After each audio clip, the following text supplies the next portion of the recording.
I shook as I hid behind a tree near the old altar. I quietly watched Anderson, my alpha mate. He held a shiny silver crown, the one meant for a Luna, and gave it to Leah. Leah's eyes shone with happy tears. She lowered her head, and Anderson put the crown on it. Right after the crown was placed, Anderson held her tightly. They kissed lovingly in front of everyone. The long, hot kiss lasted a full 20 minutes. Leah, with a red face and out of breath, gently patted him. Only then did he stop and smile. A cold wind blew, moving the hanging branches. I then saw that my whole pack was there under the bright moonlight. My younger brother, Reese, the one I used to protect, was standing in the center of the ceremony. He was leading it. He wore a robe with the pack's symbol on it. His eyes were full of love for his stepsister, Leah. A long time ago, Reese and I had barely lived through the pain Leah and our stepmother, Mary Ann Swift, caused us at the place where we were punished. There, we were hurt with needles, shocked, drowned, and almost burned. But he had completely forgotten. He spoke loudly and with feeling. Tonight, at this special time, we see two hearts become one, our strong Alpha, Anderson, and our wise Luna, Leah. Together, they will lead us to great things.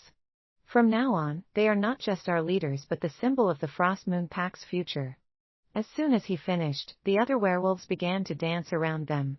Excited howls and songs filled the air as Anderson and Leah turned to the moon, holding hands. They started their promise to the moon goddess. Watching them, Reese felt very emotional. When they finished their promise, he shouted loudly, "Now go and enjoy your passionate night. Don't worry about us." My eyes dropped as tears formed in them. The wolf inside me cried out in pain. I called Reese, the same brother who once promised to always be there for me and protect me. But he just curled his lips in a look of disgust and ignored me. I didn't stop and called Anderson next. From where I watched, I saw his face turn cold when he saw me. He didn't want to answer, but after Leah whispered something to him, he finally picked up. I rubbed my swollen stomach and asked softly, "Anderson, what are you doing? Are you coming home tonight?" He laughed in a mean way and replied cruelly in front of everyone, "Can you stop trying to watch me?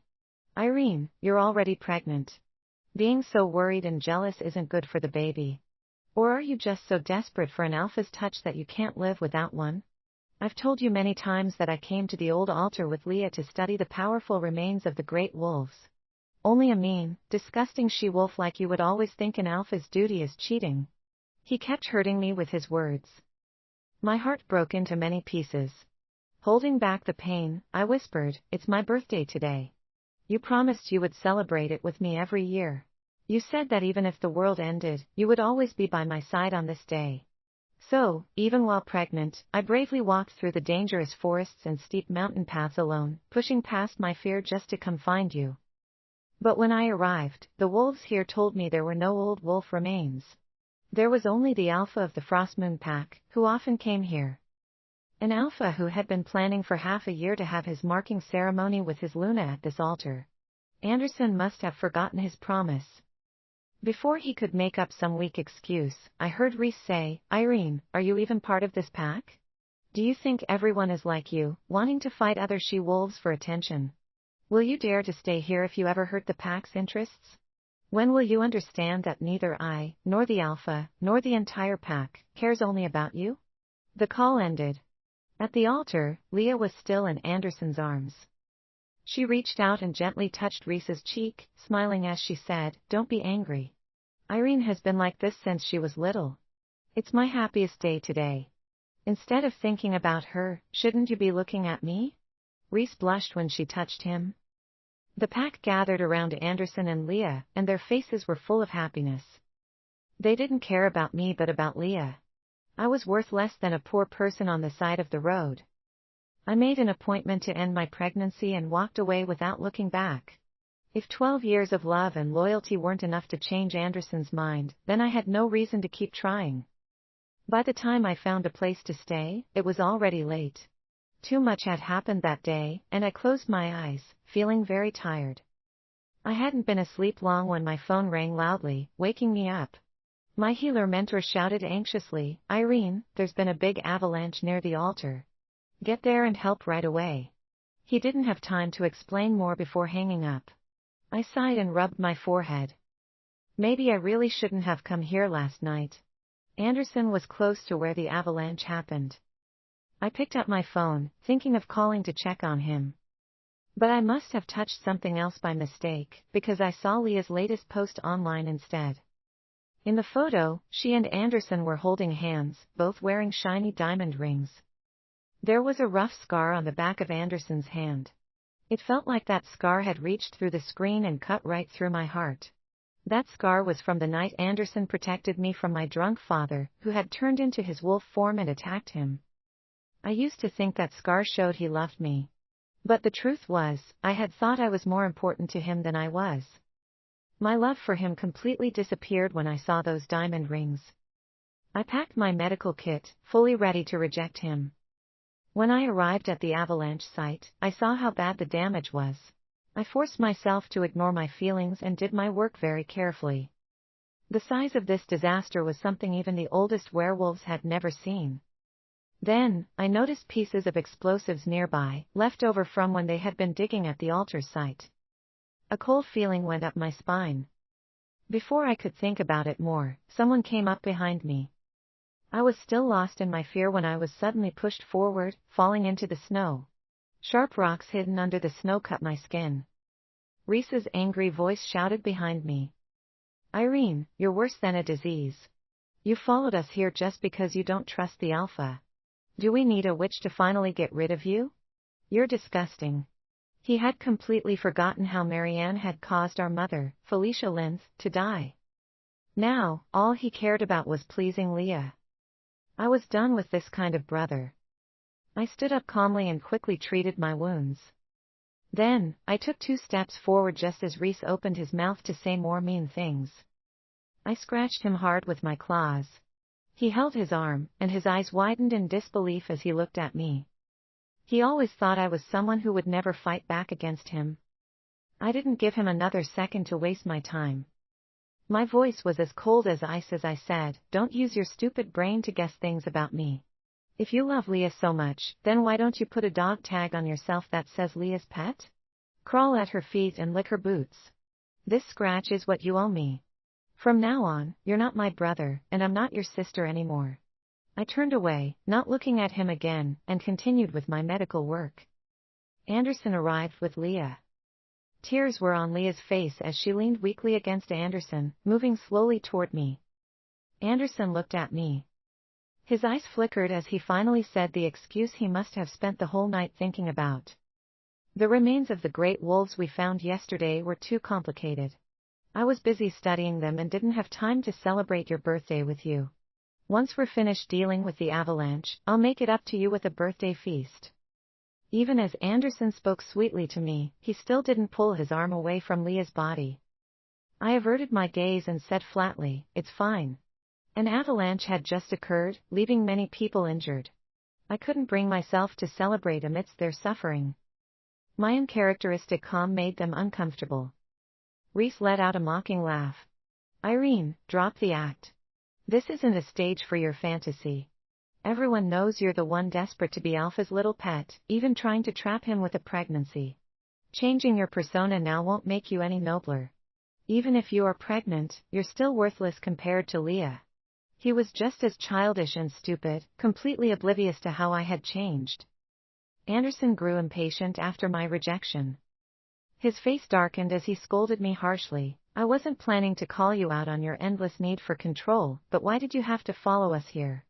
We don't have time for your games. Leah is shaken from the avalanche. She needs peace, and all you do is bully her. You're useless here. You should leave now."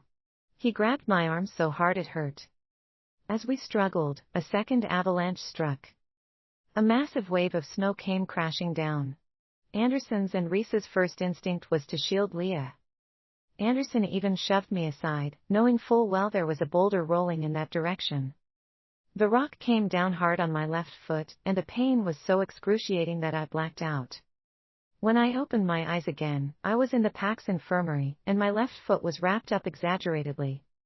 There was no one else in the room. The healer came over to check on me with concern. "You need to take better care of yourself, Irene. You almost lost the baby." My face was pale, and I felt weaker than I had ever felt before.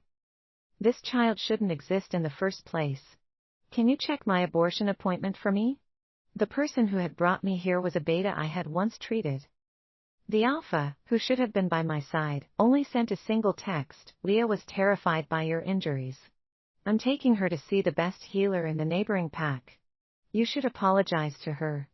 Anderson and Reese had already shifted into their wolf forms and left with Leah. They didn't spare a single word of concern for me or the child. I curled up, feeling as if my very soul was scarred beyond repair, the pain never ceasing. The abortion required a few hours of preparation. While I was drowning in anxiety, Leah wasn't sitting idle either. My phone buzzed with a group chat notification, photos of my father, Anderson, and Reese celebrating Leah's birthday. I stared at the falling autumn leaves outside the window, feeling my heart sink to the bottom. My father had given Leah a wolf fang necklace, the same one my mother had gifted him years ago. Happy birthday, Leah. Reese had given her a bottle of moonlight wine he brewed himself. May the moon goddess bless you and keep you safe and happy forever. Anderson had gifted her a showpiece brooch from an auction. Leah, you will always be my Luna. Leah accepted the gifts and smiled radiantly with joy. The harmony of that scene burned my eyes. I couldn't bear to look anymore. I closed the app and left the chat. As soon as the notification popped up on their end, Anderson immediately called to berate me. Irene, stop this nonsense. You can't stand seeing Leah happy, can you?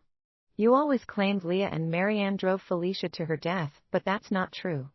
Benjamin told me Felicia was mentally weak, she had paranoia and killed herself. You also claimed Benjamin and Marianne threw you into a correctional facility where you suffered endlessly. Anderson let out a cold, disdainful laugh. I looked into it.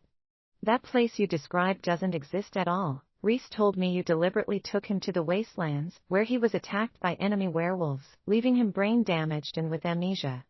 Leah was the one who cared for him. You just wanted to escape responsibility, you liar. It was as if he had been holding this in for a long time, and now, he finally let it all out. I never wanted you as my Luna. If Leah hadn't pitied you, worried you'd be as mentally fragile as Felicia and kill yourself, I wouldn't have met with you, let alone fallen into your trap that night when you drugged me. I never interrupted him, not until the healer came in to inform me, Irene, we're ready for the abortion procedure. Anderson paused for a moment before his voice rang out sharply. What was that? Are you getting an abortion? His tone was as if he had just heard something absurd, waiting for me to deny it. Before I could say anything, Leah's voice chimed in from his side. Anderson, you're overthinking it. Irene went to such immoral lengths to get pregnant.